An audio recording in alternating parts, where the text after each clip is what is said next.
Hey, salut tout le monde, j'espère que ça va bien. Bienvenue dans un nouvel épisode du cinquième quart. Déjà l'épisode 11, ça va très très vite. Aujourd'hui, on a un épisode qui est très très d'actualité. On va parler de préparation mentale, de gestion un petit peu de tout ce qui est relié au psychologique dans le sport. J'ai la chance d'avoir Charles Miller avec nous, qui est justement préparateur physique, qui est juste incroyable, vous allez voir. C'est un épisode qui peut aider vraiment tout le monde, que tu sois entraîneur, joueur, parent. N'hésite pas à partager le podcast, à l'envoyer aux autres, de liker, de le commenter. Ça va soutenir la chaîne, mais ça va permettre aussi aux autres de voir tout ce qui se fait par rapport au monde du sport avec des préparateurs mentaux qui sont là pour aider les jeunes, qui sont des outils qui sont vraiment, vraiment intéressants. Ça me permet aussi de te parler, si jamais tu suis pas encore le cinquième quart sur les réseaux sociaux, que ce soit Instagram ou Facebook, je t'invite à suivre le podcast parce que d'ici quelques jours, il devrait sortir une annonce. J'ai très, très hâte de pouvoir en parler, très hâte de conclure tout ça. Mais vous allez voir, vraiment vraiment cool. Si tu veux pas manquer ces infos-là, ça va être sur Instagram puis sur Facebook. Je prends pas plus de ton temps. Bon épisode tout le monde, je vais laisser Charles se présenter. Bonjour à tous, mon nom est Charles Miller, donc consultant en performance mentale depuis bientôt 6 ans déjà, ancien joueur de basket compétitif qui a grandi et qui a joué ici au Québec. Pour faire une histoire courte, j'ai eu l'opportunité de jouer au Collège Bourget lors de mon secondaire. J'ai joué à John Abbott en Division 1 quand je suis allé au Cégep. J'ai transféré par la suite pour aller dans un prep school aux États-Unis qui s'appelle Spire Institute, qui a été très, très reconnu lorsque la Melo Ball est allé là 5-6 ans après mon parcours. J'ai eu la chance de jouer NCAA Division 2 en Iowa, à Upper Iowa University, qui est la plus petite université Division 2 du pays. Mais j'étais très content d'être là. J'ai ensuite transféré pour finir ma carrière universitaire à UQAM et j'ai joué 2 saisons professionnelles en Europe. On pourra en parler là, plus tard dans le podcast, juste avant que la pandémie un peu prenne le dessus et mette une grande pause sur le sport là, dans le monde en entier. Donc, si je devais faire ça plus court, préparateur mental depuis 6 ans, ancien joueur de basket, toujours passionné du basketball et j'ai une passion pour aider les athlètes, les équipes et les organisations à développer leurs habiletés mentales afin qu'ils puissent atteindre leur plein potentiel. Super. On va y aller avec une question que c'est sûr que tu te fais poser souvent, mais c'est quoi exactement un préparateur mental? Ouais, c'est un peu la question qu'on pose dès qu'on rencontre un préparateur mental. Je l'ai un peu mentionné, mais le rôle d'un préparateur mental, c'est d'aider les athlètes à atteindre leur plein potentiel, leur meilleur niveau en leur enseignant, en leur montrant, en éduquant, c'est quoi les bonnes habiletés mentales que tu dois utiliser dans certains moments. Donc, je prends l'exemple d'une équipe qui vit une saison difficile. Parfois, on fait appel à un préparateur mental un peu pour leur montrer le type d'outils qu'ils doivent utiliser lors de ces situations-là. Pour moi, c'est un peu comme le préparateur physique qui va te montrer les bons exercices si tu veux être plus rapide, plus explosif, tu veux sauter plus haut, tu veux être plus fort, tu veux plus de puissance. Ben, préparateur mental, c'est un peu la même chose. Tu veux développer ta confiance, être plus résilient, développer un peu de discipline, tu veux apprendre à gérer ton temps, tu veux avoir des bonnes attentes, des bons objectifs. Euh, Tu veux être capable de sortir de ta tête lors des moments plus difficiles. Moi, si j'étais un athlète qui vivait ce type de problème-là ou de contrainte-là aujourd'hui, je ferais appel à un préparateur mental. C'est sûr et certain. Je regarderais dans mon entourage qui est accessible, qui est disponible, puis j'essaierais d'avoir des séances à gauche puis à droite pour m'aider à travailler là-dessus. Donc, je vais te donner un exemple vraiment simple, mais c'est un athlète que j'ai vu hier soir. Et lui, les parents m'ont contacté, le coach m'a contacté juste pour l'aider à bien gérer ses attentes. Donc, les attentes sont irréelles lors des matchs. Donc, un jeune qui va penser qu'il va marquer X nombre de points ou je me suis entraîné vraiment fort cet été avec mon shooting, pourquoi est-ce que la balle ne rentre pas plus en match? Comprends? Moi, dans une situation comme ça, je me demande tout le temps la question sur quoi on se concentre en match, sur c'est quoi nos attentes en match et comment on réagit, disons, quand on commence le match 0-2, 0-3. Ça peut aller vite, tu le sais. Ça, c'est juste un exemple parmi tant d'autres. OK. Puis, à quel moment, toi, tu dis, OK, ouais, ce que je veux faire, c'est préparateur mental? Parce que c'est quand même assez loin de... Ben, loin. C'est assez différent de parcours de joueur. T'es pas dans le Ouais. c'est coaching, mais c'est pas coacher une équipe. Mhm. C'est pas un parcours typique, là. Mhm. Vraiment un bon point. Très bon point de ta part. Écoute, c'est vraiment étrange. Quand j'étais jeune, donc moi j'ai joué au basket depuis que j'ai 9 ans, j'ai arrêté là, de jouer compétitivement à l'âge de 26 ans. Donc j'ai joué un bon 17-18 ans. Quand j'étais jeune, je comprenais pas pourquoi mes coéquipiers travaillaient pas fort. Donc je comprenais pas pourquoi ils mettaient pas le 30 minutes de plus pour aller shooter, pour poser des questions. Pourquoi est-ce qu'ils venaient juste aux pratiques et aux matchs? Puis pourquoi est-ce que leur courbe de développement, d'amélioration était aussi lente? Pourquoi est-ce que ça se comparait pas comparé à moi? Donc, je comprenais pas pourquoi un jeune était dans une équipe et il donnait pas son maximum. Donc ça a créé un peu une idée en moi où je voulais comprendre ça. Tu sais, j'en ai déjà parlé dans d'autres podcasts, mais il y a un souvenir que je me souviens très, très vivide quand j'étais jeune. C'était un match où, justement, c'était un match quand j'avais 9, 10, 11 ans. C'était un match dans une ligue non compétitive, là, un peu là, house league, là, récréative. Écoute, on a perdu le match 50-25. Je me souviens encore sur les 25 points, j'ai marqué 23. Ok? Après la game, tout le monde sourit, tout le monde est content, tout le monde passe à autre chose. Puis peut-être que le préparateur mental en moi aujourd'hui dirait bon, tant mieux, c'est les jeunes, ils n'ont pas besoin de faire une grosse histoire, c'est un petit match récréatif. Mais en moi, ça a créé une espèce de flamme qui disait c'est pas vrai que je vais jouer au basket puis commencer à perdre comme ça. Donc, je me suis encore, cette soirée-là, mon père m'a laissé une note sur mon cahier de basket puis il m'a dit, tu sais, comprendre ce que tu contrôles est une leçon vraiment importante. C'est possible que ce soit le défi d'une vie pour toi.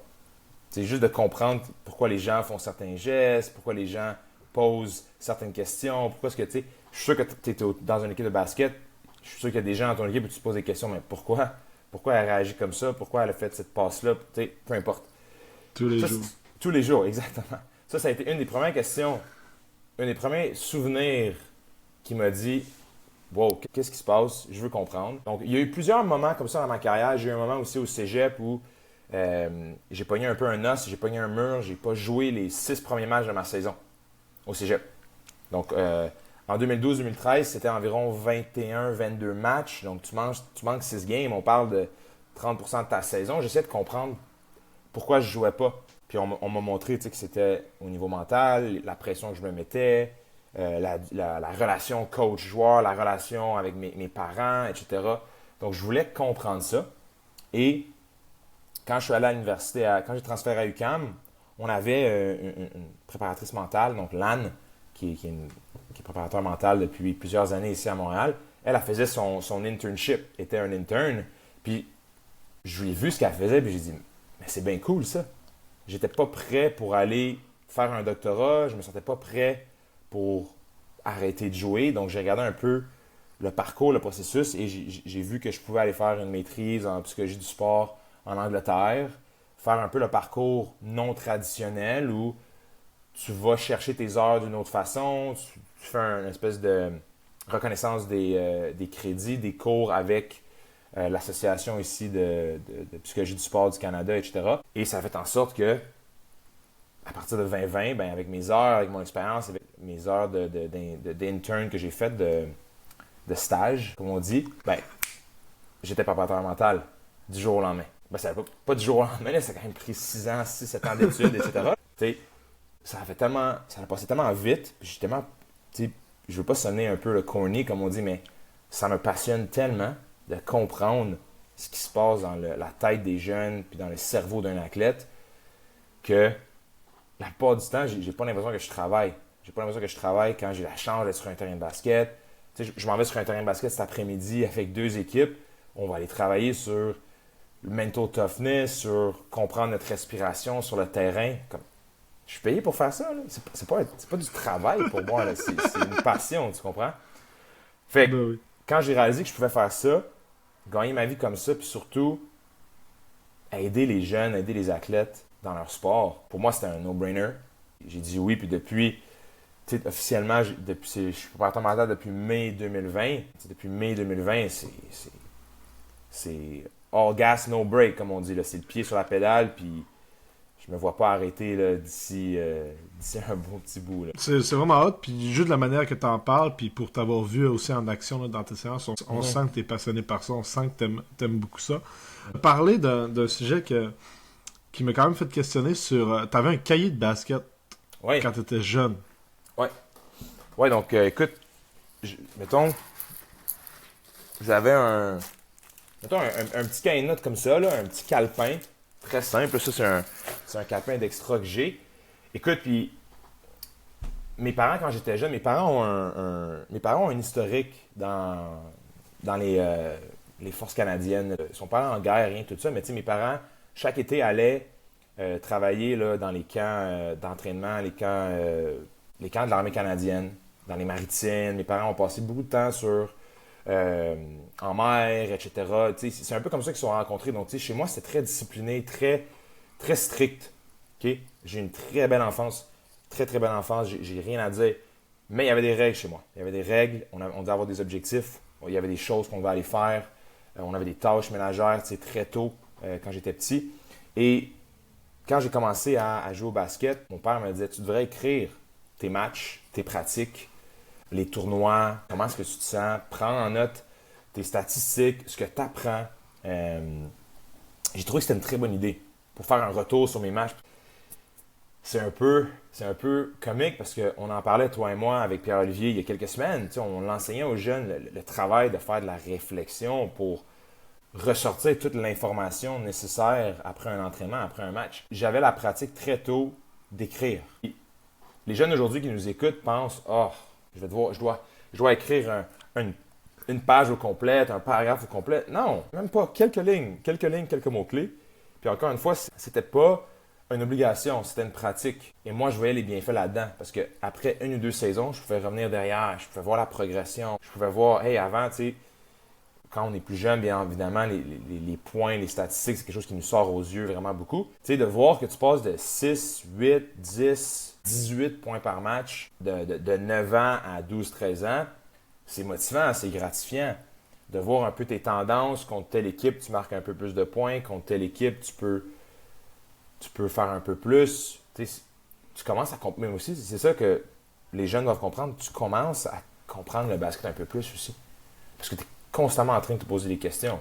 Le match fini, tu reviens à la maison, tu sors ton cahier, tu prends quelques notes. Positif ou négatif, tu fais cette pratique-là. Il y a plein de bienfaits, de bénéfices qui peuvent sortir de là. Donc, oui, j'avais un cahier de notes basket et c'est drôle parce que dans les dernières années, j'ai déménagé plusieurs fois avec ma femme maintenant et j'ai encore mes cahiers de basket.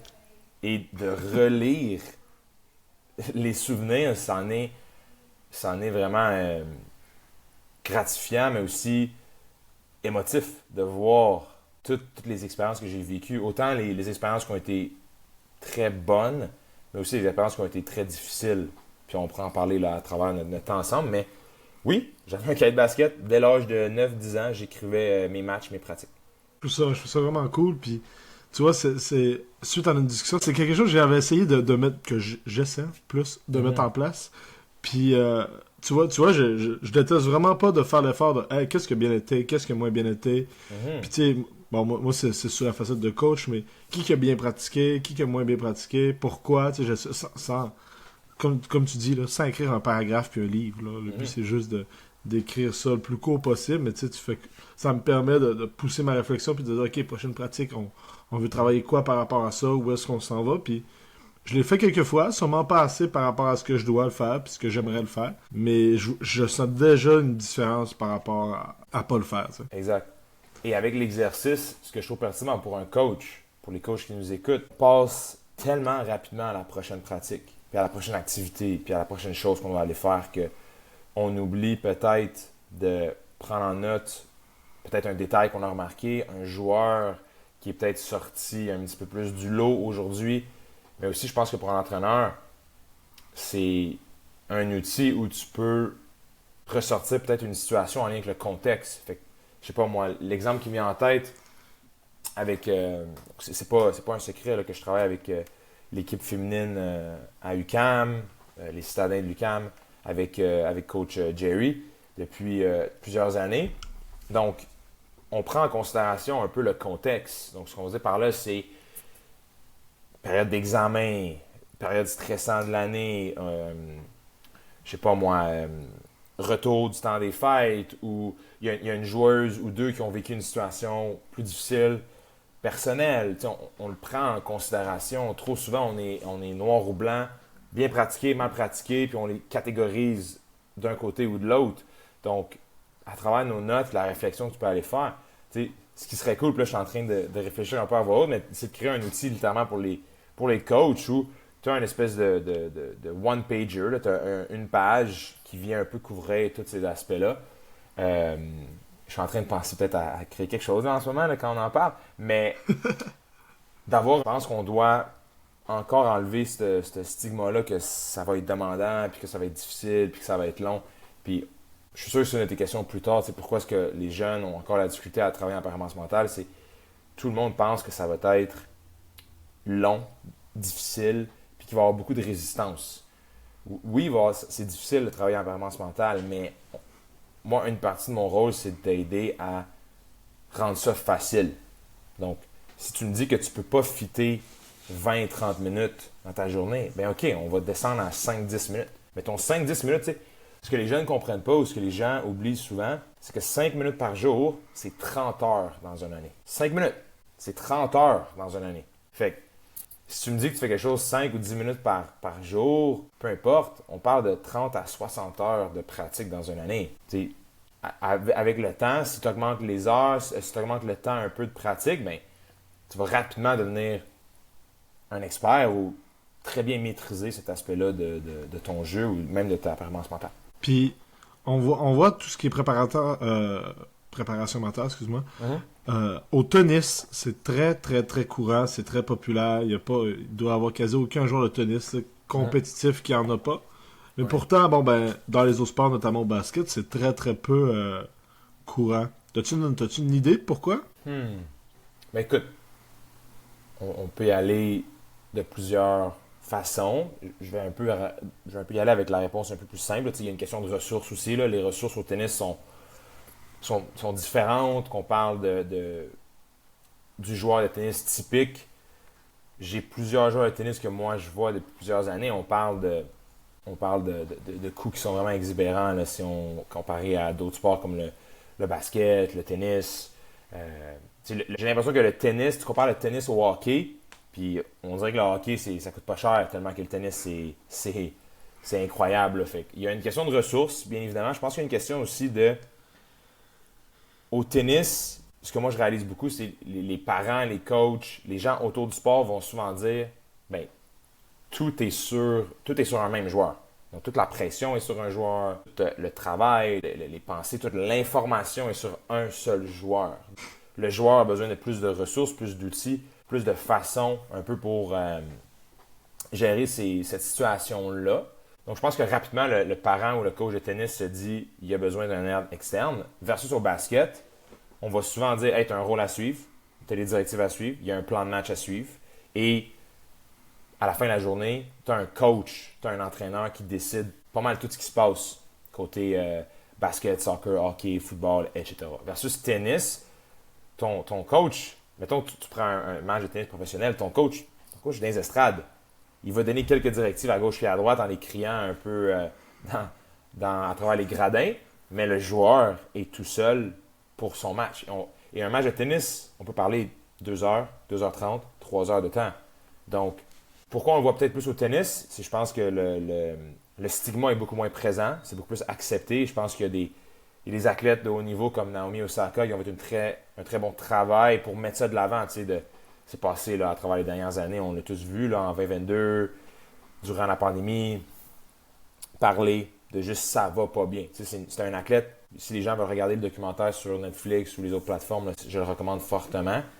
Il y a aussi un épisode avec Marty Fish sur Netflix qui est excellent, là, son anxiété de performance. Ça a été c'est un documentaire qui a vraiment beaucoup aidé dans ce sport-là, en lien avec performance mentale, préparation mentale. Et aussi, ce que je veux pas que les jeunes oublient, c'est qu'un aspect de mon rôle, oui, c'est de te supporter, c'est de te guider, mais il y a aussi un aspect de performance.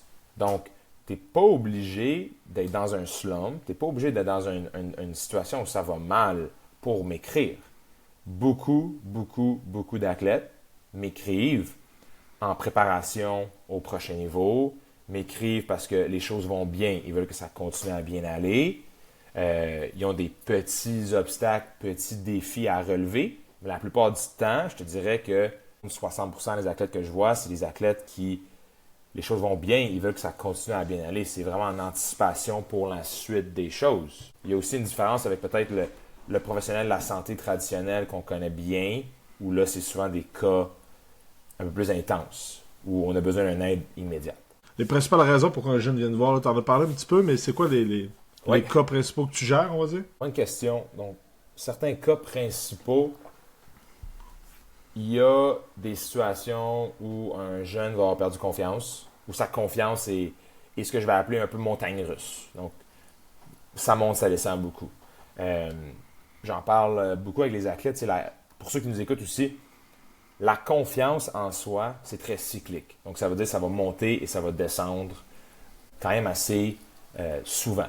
Par contre, mettons là, qu'on fait un visuel pour les gens qui nous écoutent, quels sont les types de courbes qui se passent? C'est quoi les montagnes russes? Est-ce qu'on parle on monte vraiment haut puis on descend vraiment bas, ou on parle des petites bosses? On veut se diriger plus vers les petites bosses que les gros hauts et les gros bas. D'accord? Beaucoup de confiance, beaucoup gestion de l'anxiété, gestion du stress, beaucoup préparation d'avant-match. Donc, on ne sait pas trop quoi faire avant un match. De plus en plus, il y a des jeunes qui m'écrivent, ils veulent amener leur jeu au prochain niveau. Donc, là, pour moi, c'est les athlètes que j'adore, où est-ce qu'on va vraiment peaufiner des bonnes choses qu'ils font déjà. Donc, on va aller travailler peut-être visualisation, méditation, tweaker quelques aspects sur ta préparation avant-match, t'aider à avoir des bonnes techniques de respiration pour gérer certaines situations. Puis là, c'est vraiment que là, j'ai l'impression, là, c'est un peu l'image concrète que moi j'ai en tête, là, c'est là que je rentre dans ta tête, puis là, on solidifie tout. Là. C'est comme si tu avais déjà des bonnes connexions, là, mais là, on les rend encore plus solides pour que tu deviennes un peu là. C'est le terme en anglais que j'ai, là, c'est un unstoppable. Tu n'es pas stoppable. Tu deviens dur, là, solide. Là.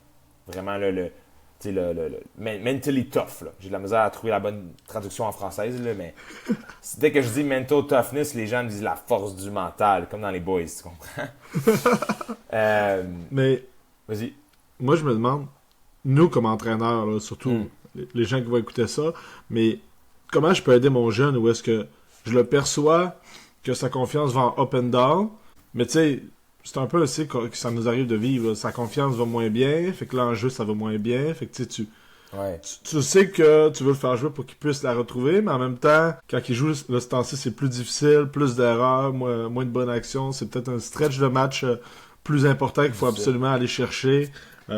Comment qu'on peut faire pour aider ce jeune-là? Tu sais, mettons là, qu'on donne des solutions un peu plus pansement, comme si tu veux. Là, au lieu que ce soit une solution à long terme, plus une solution pansement sur le moment, pour justement, là, je parlais avec un joueur cette semaine, la saison cadet, Division 1, Division 2 là, commence ce week-end. Fait que, j'ai eu plusieurs appels par rapport à cette semaine. Un élément que j'ai discuté avec un de ces joueurs-là, puis je pense qu'on peut utiliser avec ton scénario, regarde vraiment un peu ce que toi tu veux accomplir ce week-end. Donc, c'est quoi tes critères de performance à toi ce week-end?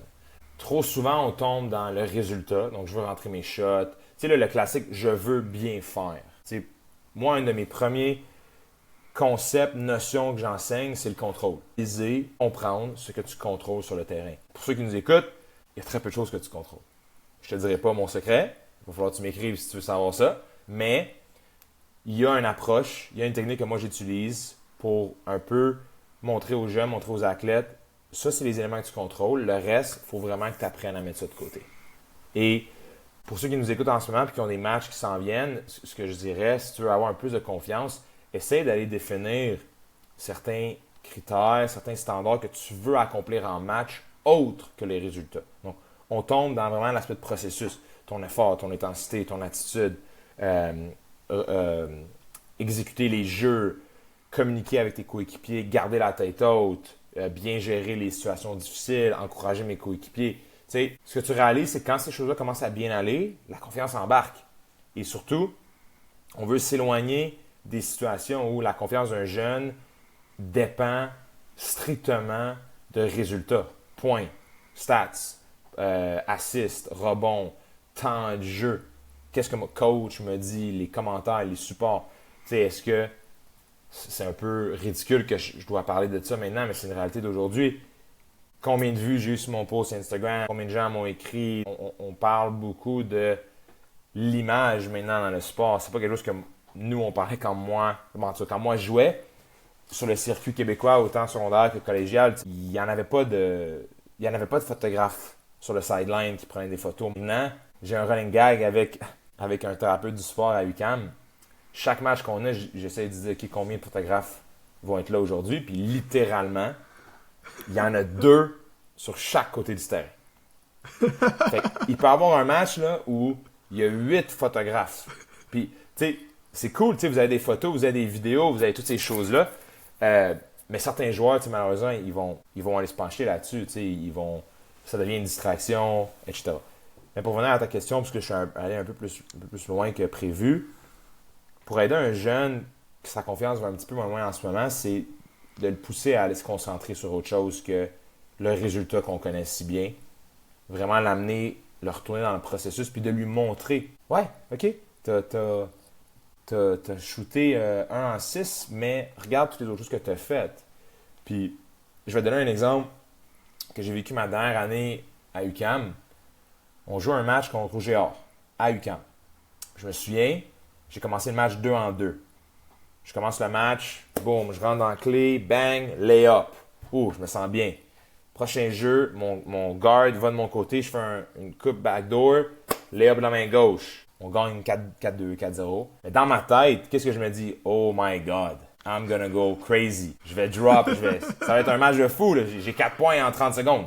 T'sais? J'ai fini la game avec 4 points. J'ai fini 2 en 8 du terrain. J'ai fini 0 en 5 ou 0 en 6 du 3 points. Je me souviens, c'est un match qu'on a gagné. C'est un match où j'ai joué 30-35 minutes. Puis je me souviens quand le coach m'enlevait à la fin du match parce qu'on gagnait par 15-20 points puis il restait 1 minute à jouer, peu importe. J'étais très frustré. Je me souviens encore de mon langage corporel. Tu sais, un peu la main, là, je donnais un high five puis la main comme continuait un peu découragée. Puis je me souviens, il m'a comme tiré, rien de mauvais là. Il m'a juste pris, il m'a dit viens ici. Puis il m'a dit pourquoi tu penses que je t'ai laissé sur le terrain? Puis ça, c'était Mario Joseph à UQAM. C'était Mario Joseph avec Coach Jarvis qui me parlait les deux en même temps.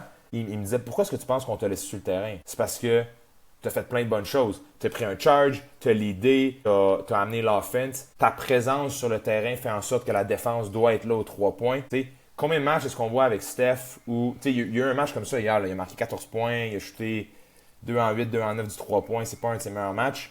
Mais quand Steph est sur le terrain, qu'est-ce que la défense doit faire? On doit le respecter. Là, fais attention, je dis pas que je me compare comme Steph Curry, c'est pas ça que je dis. Mais quand moi je jouais, j'étais un shooter de 3 points. Les équipes savaient que je voulais shooter aux 3 points. Le joueur pouvait pas venir en aide, donc on crée un avantage. Ça, on va être transparent, c'est basket 101. C'est n'importe qui joue au basket comprend ça. Un bon shooter de 3 points attire la défense vers son côté. Fait que ça, pour moi, c'est des exemples. Un discours comme ça d'un coach, c'est un exemple qui m'a vraiment aidé où j'ai fait genre, oh wow, OK. Oui, j'étais capable de faire la réflexion moi-même après la game, mais quand un coach me dit ça sur le moment, j'ai fait genre, OK, là, j'ai vraiment fait des bonnes choses pour qu'il me laisse sur le terrain parce que le passionné du basket regarde la feuille de match, il voit Charles Miller, il voit 33 minutes, 4 points, 33 minutes. Crème, il n'a rien fait, mais le vrai fan de basket, le vrai joueur de basket peut regarder la game en disant ce gars-là a fait plein de choses. Oublie la feuille de match. Surtout les jeunes au secondaire, en tant que coach, en tant que joueur, on doit essayer de vraiment leur faire oublier la feuille de match. Ça, c'est une pratique que c'est tannant, c'est fatigant, ils vont être tannés de vous entendre, mais rendu cégep, rendu universitaire, ça va être énorme. Parce que le sport universitaire au Québec, au Canada, au monde entier, c'est un entonnoir renversé. Excuse-moi, c'est un entonnoir, pas un entonnoir renversé. C'est une pyramide inversée. Ou un peu comme un entonnoir. Plus le niveau augmente, plus les opportunités sont petites. Donc, il faut que tu sois prêt à faut que tu sois prêt à être le joueur qui marque 20-25 points au secondaire, puis tu arrives au cégep, puis peut-être que tu ne joues pas ta première année. Ça, c'est un challenge que je vois quand même assez souvent. Puis comment t'apportes ça à un jeune qui sait ou qui commence à se douter là, qui ne jouera pas de sa première année? Maintenant, tu veux rester un athlète qui est quand même motivé, qui est quand même, le mot que je cherche, c'est en anglais, on va dire, tu sais, qui Engagé? Ouais, engagé, mais tu sais, là, qui est hungry, là, tu sais, qui est encore agressif, qui est encore passionné là, de son sport. Tu dois démontrer à ton coach que même si tu n'as pas joué pendant 4-5 games, tu es encore là, que tu vas encore aller sur le terrain, que c'est encore ta passion, que tu fais le choix d'être ici à tous les jours. Comment moi je l'amène avec un jeune? J'en ai plusieurs en ce moment que c'est comme ça, autant au basket que dans d'autres sports. J'avais un jeune au collégial de foot où c'était comme ça cette année. Très, très bon joueur secondaire, rendu collégial, c'est très peu d'opportunités.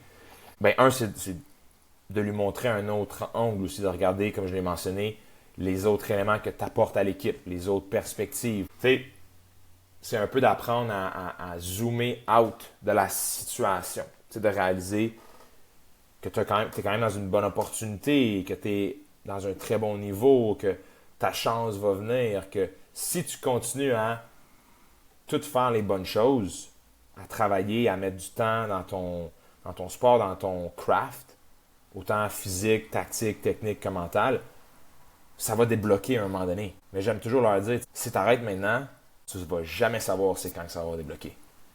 Et je fais attention, parce qu'il y a des situations qui sont différentes. Il y a des équipes où, malheureusement, encore aujourd'hui, il y a des environnements qui sont très toxiques. Il y a des situations qui sont néfastes pour les athlètes. On n'a pas besoin de les nommer.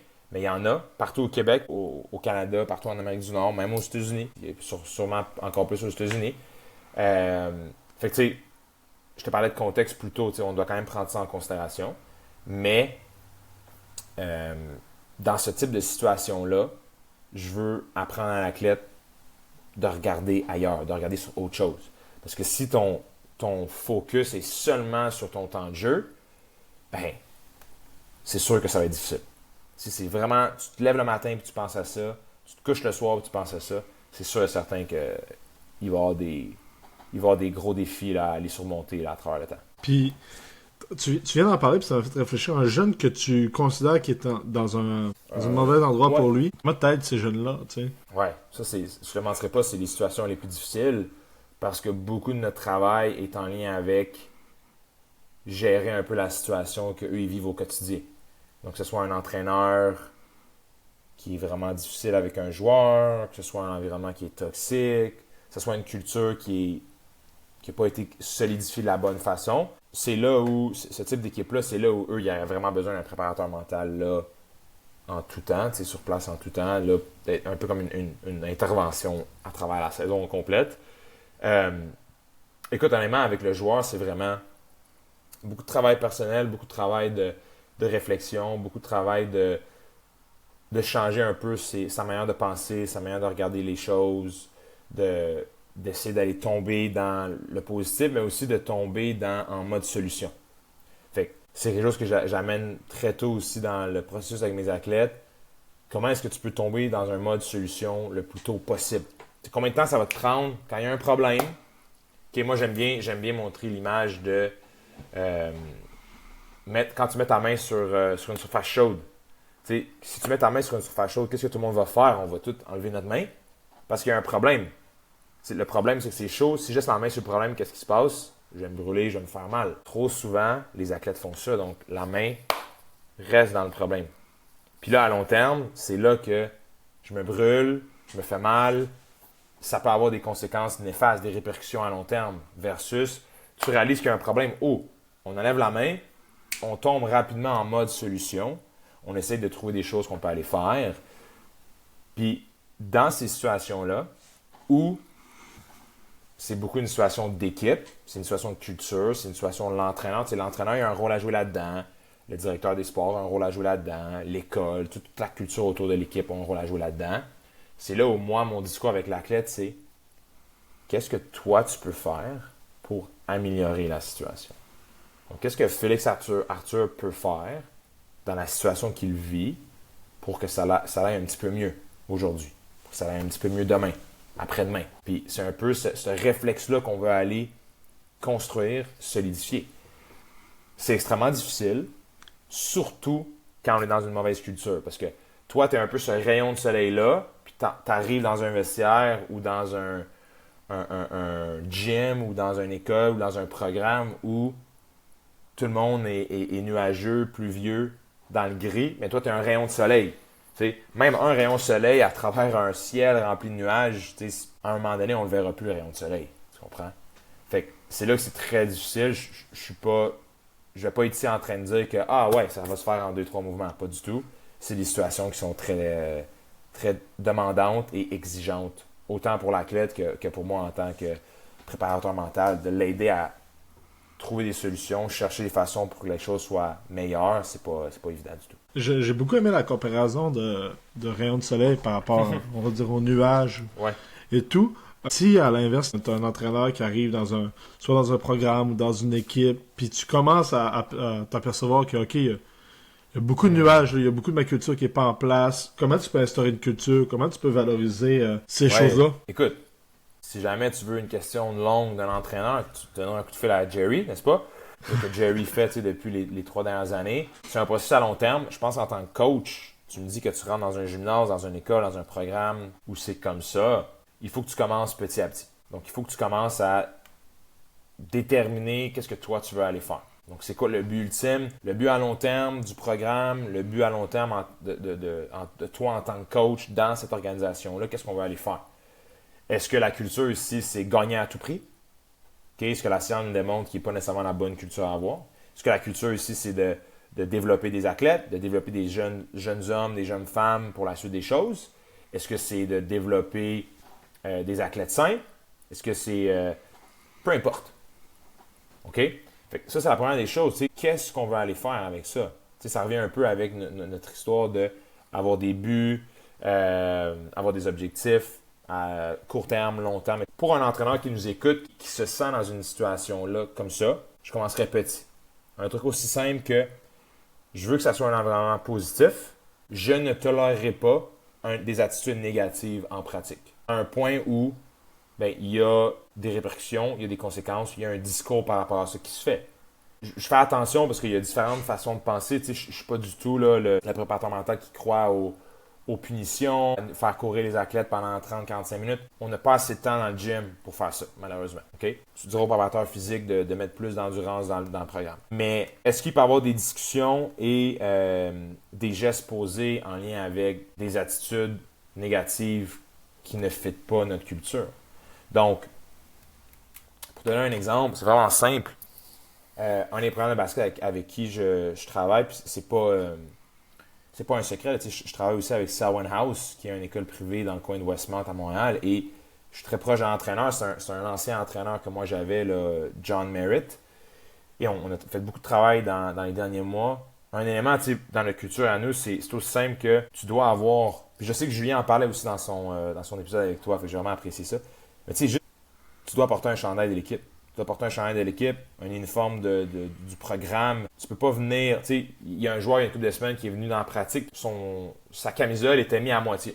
La camisole était mise à moitié, puis on voyait pas vraiment le logo, mais il avait l'air cool. Puis je me suis dit, on a arrêté la pratique. J'ai dit à coach, coach, peux-tu siffler s'il te plaît? On a arrêté la pratique. Puis j'ai juste dit aux joueurs, écoute, peux-tu mettre ta camisole de la bonne façon? Parce que tu dois être fier d'être ici, tu dois montrer que tu veux représenter les couleurs.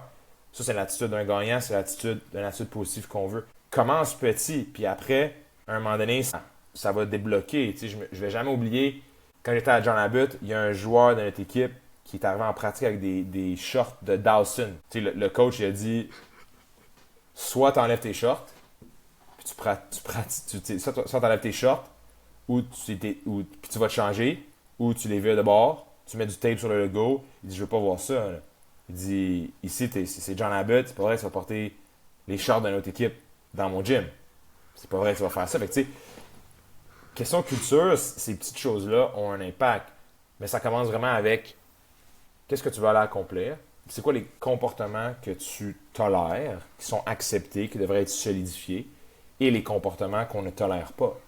Et pour ce qui est des entraîneurs qui veulent envoyer un message solide aux joueurs, ben c'est dès qu'il y a une opportunité de le mentionner, puis de dire à quel point c'est important pour le programme, c'est de le faire. C'est de ne pas attendre qu'il y en ait 2-3 qui oublient leur camisole de pratique. Dès qu'il y en a un qui l'oublie, c'est comme, hey, il faut que tu ailles la chercher. Puis quand tu reviens, ben, vu qu'on commence la pratique 5 minutes en retard, on va faire tel exercice qui est plus demandant pour le groupe, peu importe. J'avais un coach en Angleterre qui disait tout le temps que la culture était la chose qui allait avoir le plus d'impact dans un programme.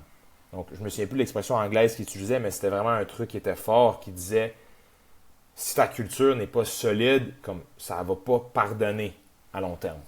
Donc, oui, c'est quelque chose qui est long, oui, c'est quelque chose qui est difficile, oui, on n'a pas les ressources, malheureusement, mais à la fin de la journée, là, tu es avec la part des coachs qui nous écoutent, c'est des jeunes au secondaire, c'est des jeunes au primaire, c'est des jeunes au cégep.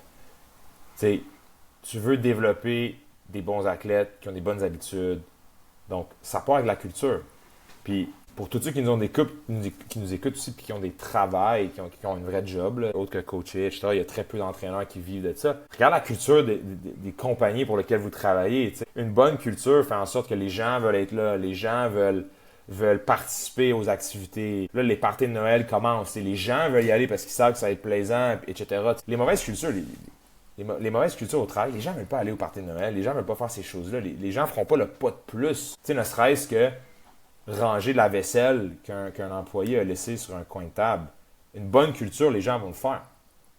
Comme dans une équipe de basket. Un joueur qui laisse traîner sa camisole, un joueur ou une joueuse dans l'équipe va la prendre, la mettre sur le crochet dans une bonne culture. Tu sais, c'est des petits... Donc, commencez petit, puis regardez l'effet cumulé que ça peut avoir à travers les mois, à travers les années. Super, c'est vraiment cool comme réponse. Puis, t'en as un petit peu parlé un petit peu plus tôt.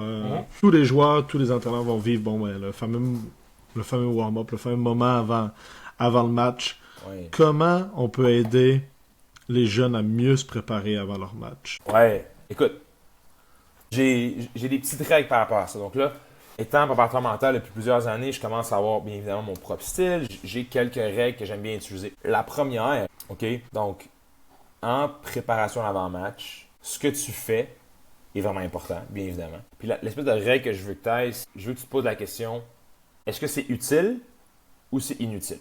Donc, c'est l'un ou c'est l'autre. Il n'y a pas d'entre-deux. Donc, soit l'exercice que tu fais t'amène à te sentir bien, c'est utile, soit l'exercice que tu fais ne fait absolument rien, puis on ne devrait pas le faire. Soit ce que tu écoutes sur ton cell est utile, c'est une track sonore de méditation, de visualisation, c'est un vidéo de motivation que tu aimes écouter, c'est une vidéo de Kobe Bryant, peu importe. Soit tu es sur les applications comme Instagram, TikTok, qui ont été prouvées dans la science dernièrement, qui ont un impact sur ton effort, ta clarté mentale, ton niveau de concentration, mais surtout ta prise de décision. Fait que s'il te plaît, si tu m'écoutes, apprends à mettre ton téléphone de côté. Donc, règle numéro 1, soit c'est utile, soit c'est inutile. Règle numéro 2, tu dois te mettre dans la meilleure position pour performer. Peu importe le contexte. Donc, tu me dis que le boss est arrivé en retard, tu me dis qu'on a pogné du trafic, tu me dis qu'on s'est trompé de gym, peu importe. Des situations-là, ils arrivent à tous les jours. Peu importe la situation, quand tu embarques sur le terrain, tu dois être capable de dire « Je me suis mis dans la meilleure position pour performer ». Si tu es capable de dire ça, basé sur le contexte actuel, good. Mentalement, tu risques de pouvoir un peu enlever cette pression, là, de dire « Hey, je suis prêt, j'ai fait ce que j'avais à faire, va juste jouer au basket ». D'accord? Donc ça, pour moi, c'est règle numéro 1 que tu devrais aller suivre. Règle numéro 2 que tu devrais aller suivre. Règle numéro 3, OK?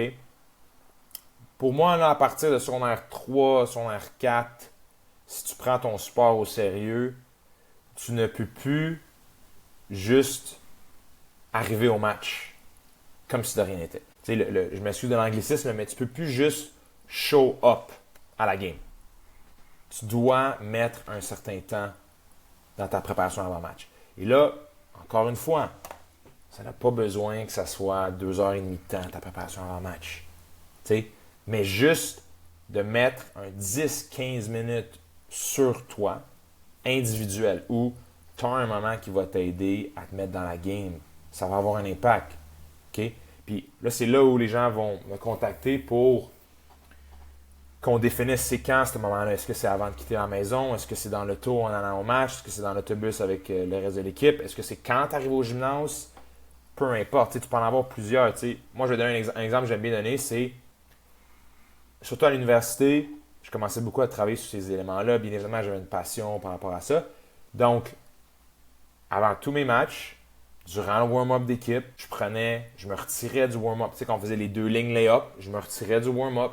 J'allais m'asseoir sur les bancs de mon équipe. Je me souviens encore, je mettais mes bras un peu relax sur les chaises. Je prenais une position là où je prenais beaucoup d'espace. Je regardais le terrain. J'essayais d'imaginer les shots que j'allais prendre. J'essayais d'imaginer ce que j'allais faire. J'essayais d'imaginer les mouvements que j'allais faire. Et je fermais mes yeux, je me disais quelques petites affirmations, un discours personnel positif, motivationnel, etc. Ce que j'aimais faire aussi, c'est quand l'opportunité était là, donc quand le contexte le permettait, avant le match, je faisais la même chose. Mais là, il y a peu de joueurs sur le terrain, il y a peu de partisans dans le gym. Donc, c'était vraiment moi avec le terrain. Je regardais le terrain. Puis j'essayais de m'imaginer selon mon style de jeu, le type de lancer que j'allais faire. Puis, moi, ça m'a aidé beaucoup. Puis, ça l'a vraiment débloqué quand ma mentalité a changé, quand j'étais moins dur envers moi-même. Puis, tu sais, c'est dommage, mais ces meilleures saisons-là que j'ai eues, où mentalement j'étais à mon meilleur, c'était vraiment quand j'ai quitté pour aller jouer en Angleterre. Donc, je jouais dans l'équipe universitaire de Nottingham Trent University et je jouais dans l'équipe affiliée professionnelle qu'on avait là-bas. Et j'avais ces opportunités-là, j'avais ces moments-là encore plus. Puis c'est vraiment là que ma game a débloqué. Mentalement, je trouvais que j'étais vraiment mieux qu'au Québec. Malheureusement, au Québec, j'étais catégorisé de shooter très tôt. Donc je trouvais que ma game était un petit peu limitée. Quand je suis arrivé là-bas, j'ai pu un peu retourner à mes bonnes vieilles habitudes d'être plus un combo guard, si tu vois ce que je veux dire. C'est vraiment cool d'avoir un petit peu...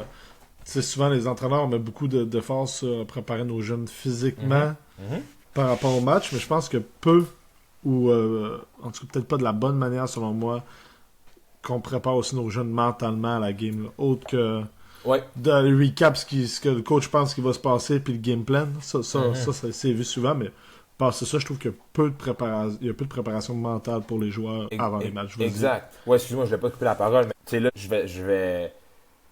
Tu mentionnais quelque chose, ça m'a fait amener un exemple en tête. Il y a beaucoup de coachs qui partagent beaucoup d'informations avant le match. Puis à un moment donné, c'est juste trop d'informations. Tu comprends? Il y a une partie de l'entraîneur qui doit avoir confiance aux directives qui ont été données durant la semaine. Tu sais, les directives devraient être petites et rapides. Tu sais, un peu comme ce qu'on va appeler rapid fire ou des quick tips avant le match pour simplifier les choses. Si tu as travaillé toute la semaine sur telle équipe que tu dois close out parce qu'ils shootent beaucoup de 3 points, à un moment donné, tu n'as pas besoin de répéter 6000 fois avant un match. Je pense que les entraîneurs, on doit prendre l'opportunité vraiment d'être dans le vestiaire et de dire aux joueurs, OK, 3 minutes de silence, 2 minutes de silence, juste que vous pensiez à votre game, juste que vous imaginiez dans une situation sur le terrain. OK, j'ai un coach en ce moment, on a amené ça cette année, on fait la respiration carrée avant le match. Ça tombe bien, je l'ai juste ici, la respiration carrée. Ah, on voit mal, mais peu importe. Je t'enverrai une photo. Mais on fait la respiration carrée là, qu'on connaît bien, le box 4. Donc, tu inspires pour 4 secondes, tu maintiens pour 4 secondes, expire pour 4 et maintiens pour 4. OK?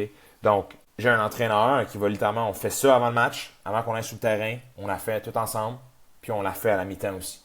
Pour juste ralentir la cadence, réduire notre rythme cardiaque, ramener tout le monde sur terre.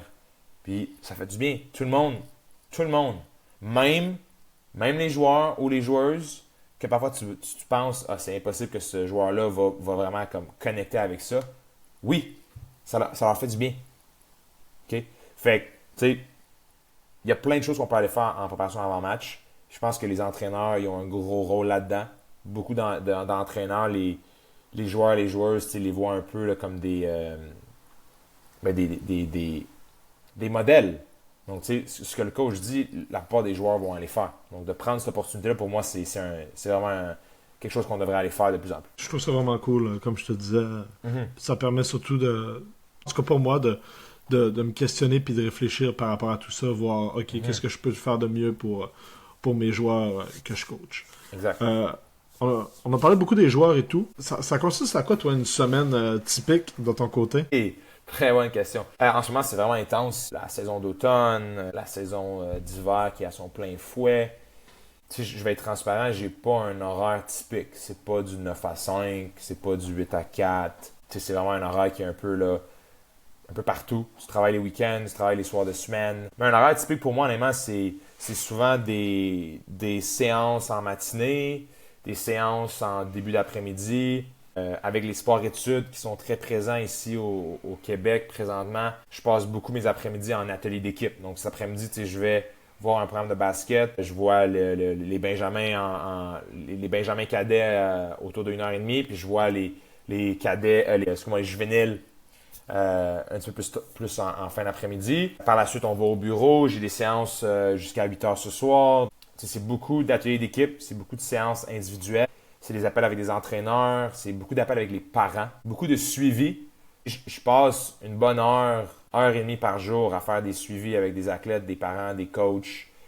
Pour te donner un exemple, j'ai passé les 2 derniers jours avec un programme de hockey dans le coin de Québec où j'ai vu toutes les équipes. Donc, un gros push d'atelier avec chaque équipe. On a fait une rencontre avec les entraîneurs. Et là, tu sais, aujourd'hui, c'est faire les suivis, envoyer plus d'outils, envoyer des scénarios de visualisation que les jeunes ont besoin, beaucoup de communication avec le programme. Une journée typique, je ne te mentirai pas, c'est un peu rock'n'roll. Il y a un gros élément d'équilibre là-dedans. S'il y a des jeunes préparateurs mentaux qui nous écoutent, ce que je vais leur dire, c'est de ne pas hésiter, je vais en parler à la fin, je suis sûr, de ne pas hésiter à m'écrire, de me contacter. Tu dois un peu aller créer je ne vais pas te dire la demande, mais tu dois un peu aller créer avec qui tu travailles, puis ton horaire. Il n'y a aucun préparateur mental qui va finir l'école, qui va finir son temps de certification, et le lendemain, il va se réveiller, puis il y a un workload de 40 heures semaine. Ça, c'est pas ça. Puis tu sais, je vais vraiment être transparent. Ça, c'est moi qui dois faire un meilleur travail aussi sur créer mes limites personnelles. Mais tu sais, moi, je suis pas gêné de dire que je peux travailler entre 50 et 60 heures par semaine. Tu sais, je dis pas ça pour me vanter ou quoi que ce soit. C'est juste, c'est la demande, c'est les gens avec qui je travaille, puis c'est un peu le travail qui est nécessaire. Puis je travaille les week-ends. Ouais. Je suppose aussi c'est le nombre de temps que tu as besoin aussi pour bien faire les choses. Tu veux pas tourner les coins ronds pour avoir exactement. eu la chance de travailler avec toi là, cette année. Tu arrives prêt, on fait tout bien. À la fin, on a un retour sur les séances, on a un retour avec les outils de tout ça. Exact. C'est aussi le coût de bien faire les choses, à un moment donné, c'est de mettre beaucoup de temps dans ce qu'on fait. Exactement. J'écoutais l'appel que je me souviens plus avec quel coach que tu parlais de ça. Vous parliez de séance vidéo. Je pense que c'est avec Jerry, justement. Avec Jerry, que ça va quasiment prendre 4 à 6 heures pour faire une bonne séance vidéo pour un 20 minutes que tu me disais là, qu'il y avait de l'allure. Je ne vais pas dire que c'est autant de travail pour mon côté, mais je regarde un peu ce qu'on a fait avec le Collège Maris. On a fait une rencontre en présentiel, on a eu une rencontre en audio. Moi, j'ai eu 2 appels facilement avec Pierre-Olivier avant même qu'on ait l'atelier. Fait que, toutes ces choses-là, c'est un coût, bien évidemment. En termes de temps, c'est nécessaire. Par contre, il ne faut pas virer fou. Je ne suis pas toujours en train de compter là, ce que je fais. Puis comme je l'ai dit au début, c'est quelque chose qui me passionne. Moi, mon plus grand rêve, c'est de travailler avec une équipe professionnelle. J'adorerais travailler avec une équipe professionnelle ici à Montréal, au Canada. C'est pas quelque chose qui est facile. Il y a très peu d'équipes professionnelles au Canada, mais c'est définitivement un de mes objectifs. Ça me fait rire, mais quand dernièrement, les Canadiens ils ont eu un petit défi avec les gardiens de but, puis j'ai des amis qui... J'ai un ami qui m'a envoyé une photo il y a une couple de jours. il a envoyé un message sur Instagram aux Canadiens, puis il a juste envoyé mon profil Instagram, puis il a dit vous devriez le contacter pour les gardiens de but. Fait que j'ai trouvé ça vraiment cool. Mais tu sais, c'est des rêves que moi aussi j'ai, tu sais, puis je sais que je dois travailler, je sais que ça va pas se faire du jour au lendemain, mais je suis tellement passionné par ça. Je pense que parfois aussi je me fais avoir, tu sais, je me fais avoir parce que je suis passionné. Tu sais, on m'en demande beaucoup, puis j'ai de la difficulté à dire non parce que j'aime tellement ça. J'aime ça, faire ce job-là, honnêtement. Tu pourrais facilement dire non, tu sais, il est rendu 8 heures le soir, on n'en fait pas d'appel, là, tu sais. Je suis debout depuis 5 heures ce matin, là, tu sais, c'est fini. Mais non, tu sais, je vais dire oui à l'appel parce que j'aime ça. C'est aussi simple que ça. Ah, je comprends ça à 1 million de %. Mhm. Tu as parlé un petit peu d'outils concrets. Mhm. C'est quoi le genre d'outils concrets que tu peux donner aux entraîneurs, aux parents qui nous écoutent, même aux joueurs qui nous écoutent? Ouais, écoute, ben tu sais, plusieurs outils concrets qui me viennent en tête. Tu sais, on les a mentionnés un peu à travers le podcast aujourd'hui, mais le cahier de réflexion, pour moi, c'est vraiment important. Tu sais, d'aller écrire. Tu sais, je prends l'exemple de mon joueur qui est un petit peu plus anxieux, qui est en préparation pour ses matchs du week-end. Tu sais, si tu passes la semaine à aller écrire pourquoi tu te sens comme ça, tu vas apprendre des choses. Peut-être que tu vas apprendre que hey, j'ai vraiment besoin d'une bonne pratique, tu sais, avant ma game pour que ça aille un petit peu mieux. Tu sais, j'ai besoin d'aller faire un petit peu plus de shooting. Tu sais. Fait qu'un truc concret pour moi, c'est vraiment, bien évidemment, aller écrire des choses comme des pratiques quotidiennes, comme de la visualisation, où je travaille beaucoup là-dedans. En ce moment, il y a une grosse demande, puis tu sais, je veux pas là, dire quelque chose que je ferai pas, là, mais tu sais, il y a une partie de moi qui veut aller mettre plus de temps là-dessus pour aller aider les athlètes au Québec. Tu sais, on en reparlera une autre fois. Mais des outils concrets, c'est de la visualisation, c'est porter attention sur ton discours personnel. Ça va être avoir des techniques de respiration spécifiques que tu vas aller faire selon certains moments dans ton match. Tu sais, un peu aller anticiper certaines situations où tu sais que quand il y a un problème ou quand, je sais pas moi, quand tu sais que tu commences le match plus tôt, ben, tu as un mécanisme de reset que tu vas aller suivre. Tu sais. Quand on parle d'outils concrets, ben, c'est littéralement des gestes que tu vas aller faire, c'est des actions que tu vas aller faire, que tu sais qu'à long terme, à force de faire ça, ça va t'aider.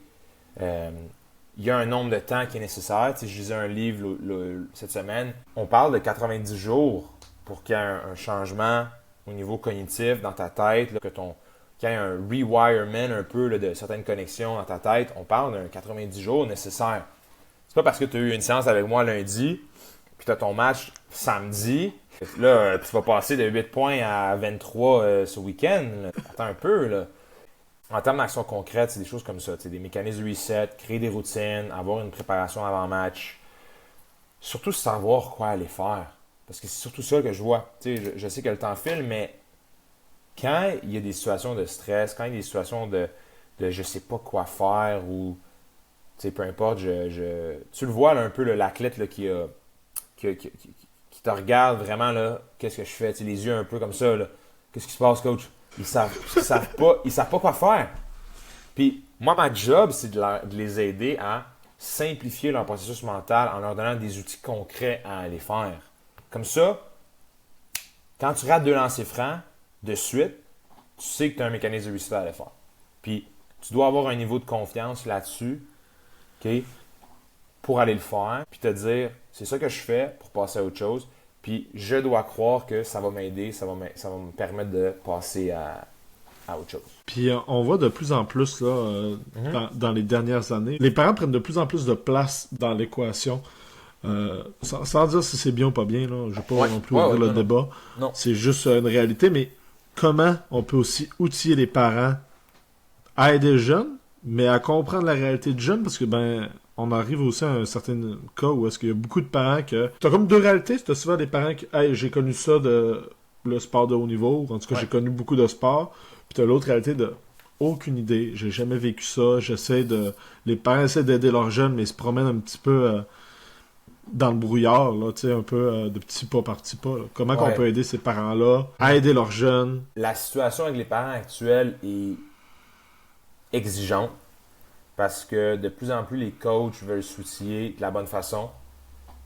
Mais malheureusement, tu sais, le jeune reçoit un discours différent à la maison. Le programme de hockey cette semaine, on me disait, le jeune a droit à une 4e période dans l'auto ou bon, pas le cinquième quart comme toi, là, mais il a le droit à un cinquième quart dans l'auto si tu veux, tu sais.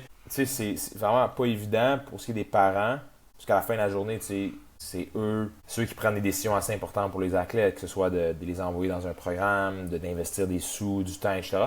Par contre, pour les parents, tu sais, ce que je leur demanderais de faire, c'est d'évaluer un peu leur discours. C'est quoi les mots qui sont utilisés? Tu sais, des choses comme tu dois bien faire.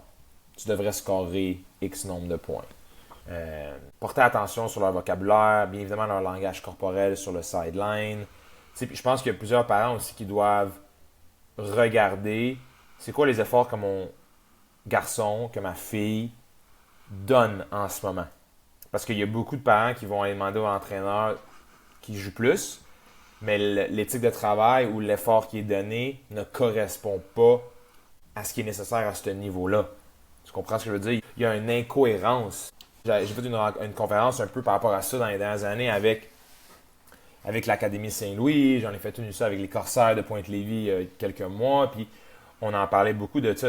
Est-ce qu'on est sur la même page? Il y a des discussions où un parent va aller dire à l'entraîneur, mon kid, il manque de confiance, il est ci, il est ça. L'entraîneur va aller parler au kid. Hey, comment tu vas? Hey, ça va bien, je trouve que je joue bien, je me sens confiant. Fait que, parfois, il y a juste des parents aussi qui veulent bien faire en allant parler à l'entraîneur sans nécessairement parler avec leur enfant. Fait que, je pense d'amener une cohérence, c'est vraiment important. Et, si possible, vraiment limiter les comparaisons.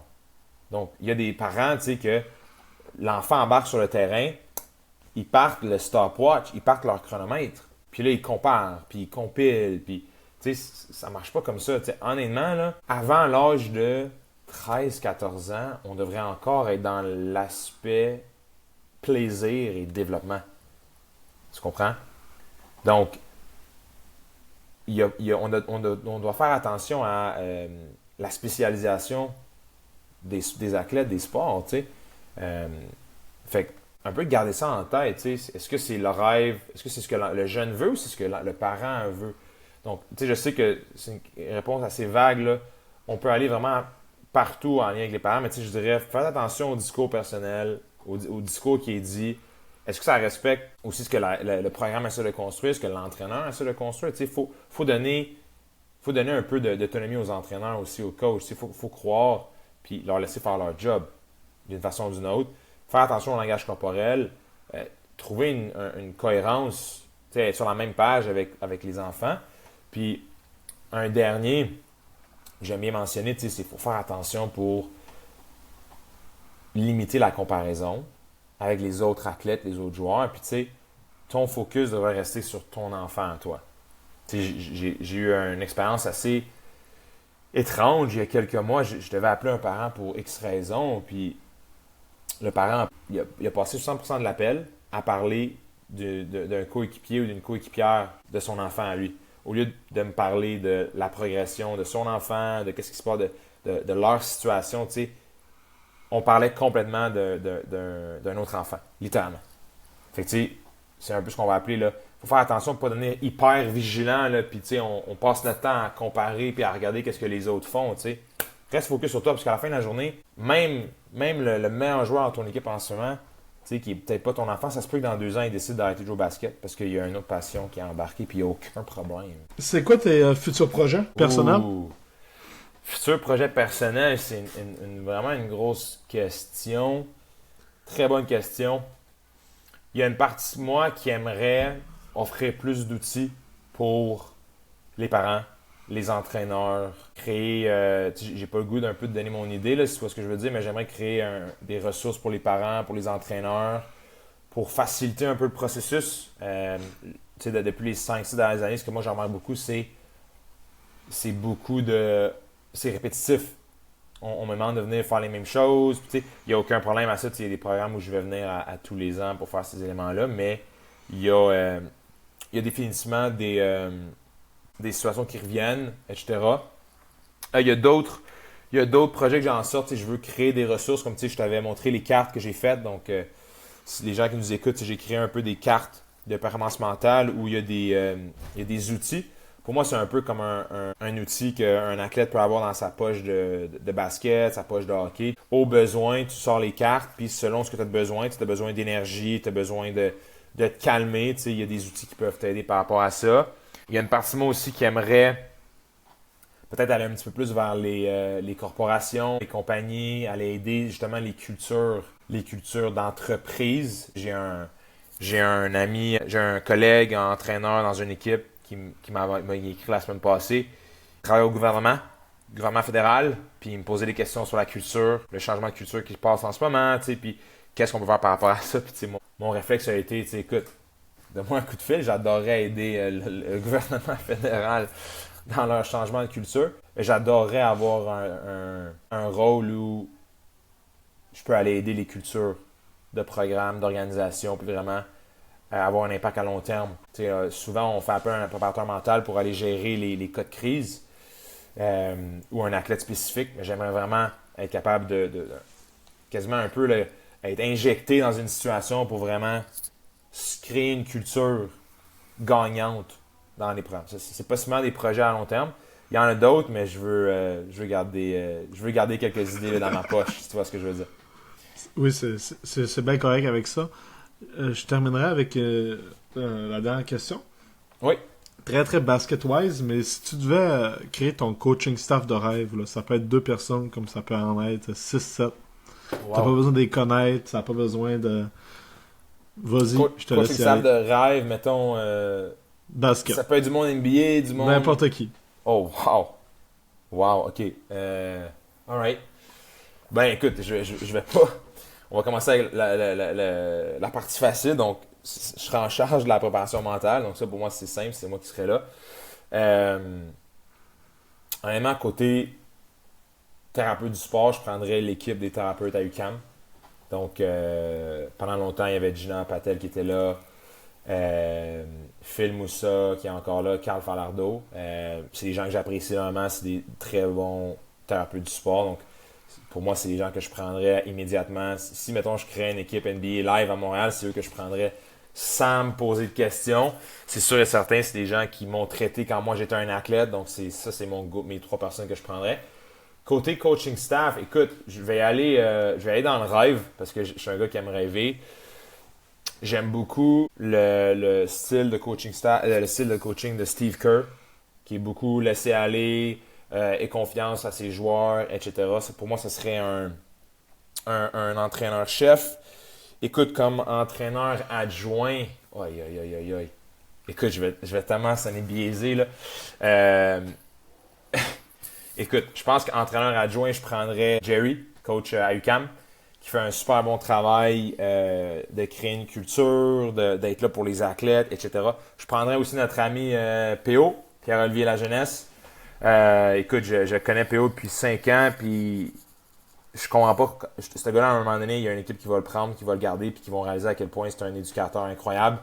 L'impact qu'il peut avoir aussi avec les jeunes aujourd'hui. Je prendrais un de mes bons amis, Keneal James, c'est présentement un entraîneur au Collège Bourget, qui risque de prendre le poste de responsable du basket dans 1 an ou 2. Très bon dans développer les joueurs. Et je vais finir avec un dernier. Quelqu'un qui a toujours été là pour moi. Donc, Romuald Augustin, un ancien joueur de basket ici du Québec, qui est allé jouer à Providence, qui a joué aux États-Unis, qui a joué professionnellement, G-League, etc. Connu comme étant Rome. Son nom, c'est Rome. On va l'appeler Rome. Juste un gars rempli de sagesse.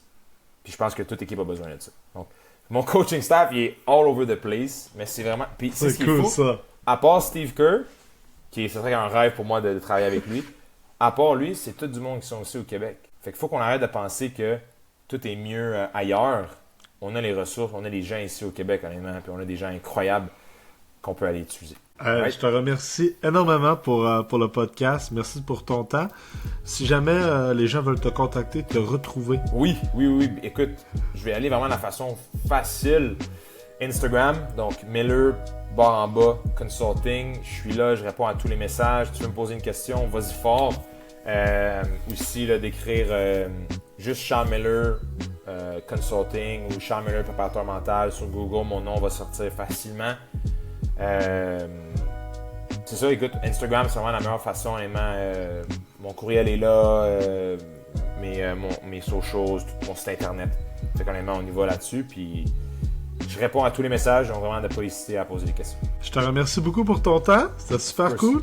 Ben oui, merci à toi, j'apprécie. Hey, c'est déjà la fin du podcast. Je te remercie beaucoup d'avoir été là jusqu'au bout. Je remercie encore une fois Charles Miller pour le podcast, c'était vraiment, vraiment cool. Si jamais tu as apprécié l'épisode, je t'invite à commenter, partager, liker le podcast sur les réseaux sociaux. Va suivre aussi mes réseaux sociaux. Je t'en ai parlé plus tôt dans l'épisode, mais il y a un gros projet qui s'en vient. Fait que si tu veux rien manquer, je t'invite à me suivre sur Instagram, Facebook, TikTok, le 5e quart. Merci beaucoup. C'était déjà la fin de l'épisode 11. Je vais vous souhaiter une belle journée à tous, une bonne semaine, surtout une bonne fin de saison. On se voit bientôt sur le 5e quart. Salut!